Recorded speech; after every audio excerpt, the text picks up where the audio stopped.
India has achieved a historic feat for humanity's exploration of the moon by landing a spacecraft near the lunar South Pole for the first time. With that, India has joined the USA, Russia, and China as the only countries to have achieved a soft landing on the moon. But more importantly, it has become the first country to land near the lunar South Pole, a possible location for future moon bases. This is the main goal of Chandrayaan-3, India's third lunar mission, which was launched on July 15, 2023. The lunar South Pole is a unique and challenging region, where the temperature can vary from -10 degrees to 60 degrees Celsius depending on the depth, and where there might be water ice trapped in the permanently shadowed craters. Water ice is very important for future lunar missions because it can be used as a source of drinking water, oxygen, and rocket fuel. Chandrayaan-3 aims to study the lunar environment and resources around the South Pole, and to measure the temperature profile and chemical composition of the lunar soil. In this video, we will discuss how did they do it, what have they found so far, and what are their plans for the future. Let's find out. Chandrayaan-3 is India's third lunar mission and the first one to land near the South Pole. It is part of India's ambitious space program, which started in 1962 with the launch of its first rocket from a fishing village called Thumba. Since then, India has launched many satellites, rockets, and probes into space, and has become one of the leading spacefaring nations in the world. India's first lunar mission was Chandrayaan-1, which was launched in 2008. It orbited around the moon for almost a year and sent back valuable data and images of the lunar surface. It also carried a small probe called the Moon Impact Probe, which was deliberately crashed into the South Pole region and detected traces of water molecules in the lunar atmosphere. India's second lunar mission was Chandrayaan-2, which was launched in 2019. It consisted of an orbiter, a lander called Vikram, and a rover called Pragyan. The orbiter is still circling around the moon and has the best resolution camera around our natural satellite. The lander and the rover were supposed to touch down near the South Pole, but unfortunately, they lost contact with Earth during the final descent and crashed on the lunar surface. India did not give up on its dream of landing on the South Pole. It decided to launch Chandrayaan-3, which is essentially a replica of Chandrayaan-2's lander and rover, with some improvements and modifications. Chandrayaan-3 was launched on July 15, 2023, from India's Satish Dhawan Space Centre. It took about a month to reach the moon's orbit, where it performed several maneuvers to adjust its trajectory and altitude.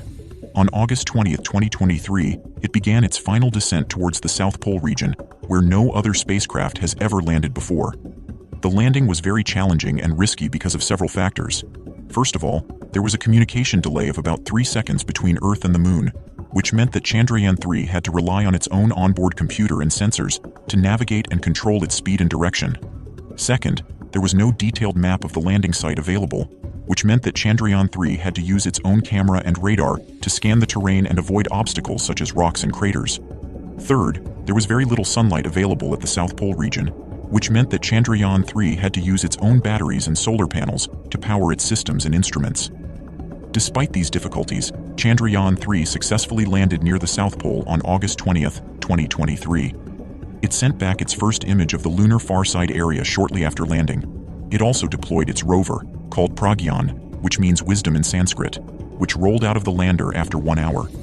The lander and the rover then started their scientific mission on the moon. Chandrayaan-3 has two main objectives: to demonstrate India's capability of soft landing and roving on the moon, and to conduct scientific experiments to study the lunar environment and resources. To achieve these objectives, Chandrayaan-3 carries 14 payloads on board the lander and the rover, which are designed to measure various aspects of the lunar surface and subsurface, such as temperature, radiation, seismic activity, mineralogy, and chemistry.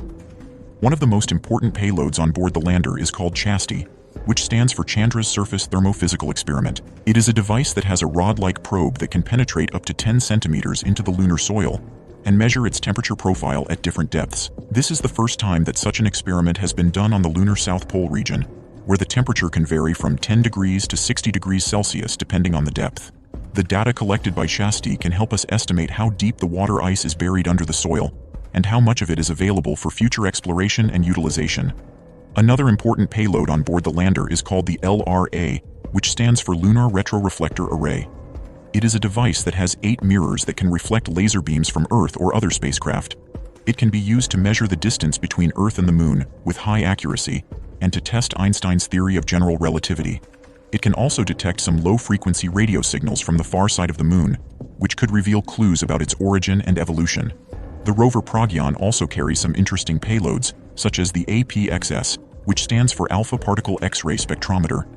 It is a device that can analyze the chemical composition of the lunar rocks and soil by bombarding them with alpha particles and X-rays. It can help us identify the minerals and elements that are present on the lunar surface and understand their distribution and formation.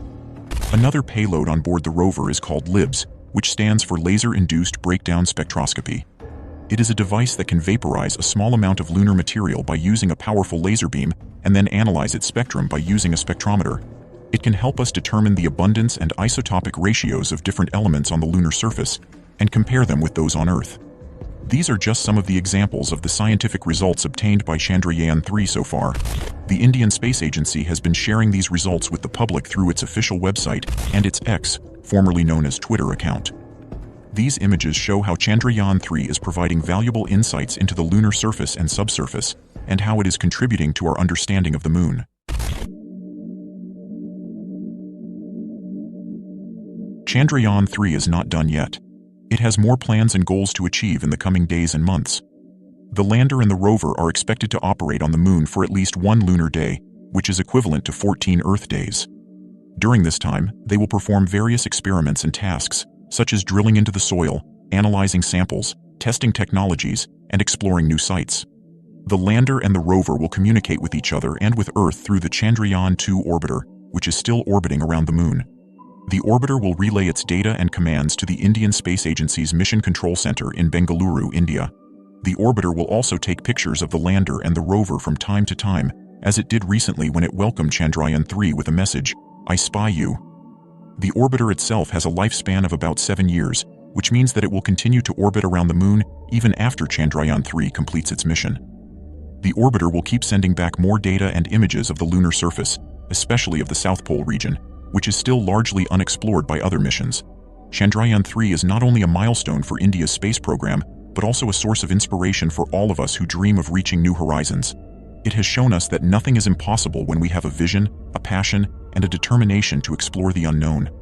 It has also shown us that there is still so much to learn about our nearest neighbor in space, which holds many secrets and surprises for us. Chandrayaan-3 has also opened up new possibilities and opportunities for future lunar missions, both from India and other countries. For example, India plans to launch Chandrayaan-4 in 2025, which will be a sample return mission that will bring back some lunar material from the South Pole region for further analysis on Earth. India also plans to collaborate with other space agencies, such as NASA and ESA, on joint missions to explore more aspects of the Moon. The Moon is not only a scientific destination, but also a potential habitat for humans in the future. By studying its environment and resources, we can prepare for future exploration and utilization.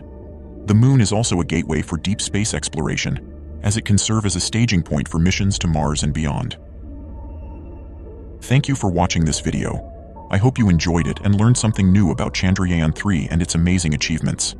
If you liked this video, please give it a thumbs up and share it with your friends. And if you want to see more videos like this, please subscribe to our channel and hit the bell icon to get notified when we upload new videos. And don't forget to leave your comments and questions below. We would love to hear from you. Until next time, stay curious and keep exploring.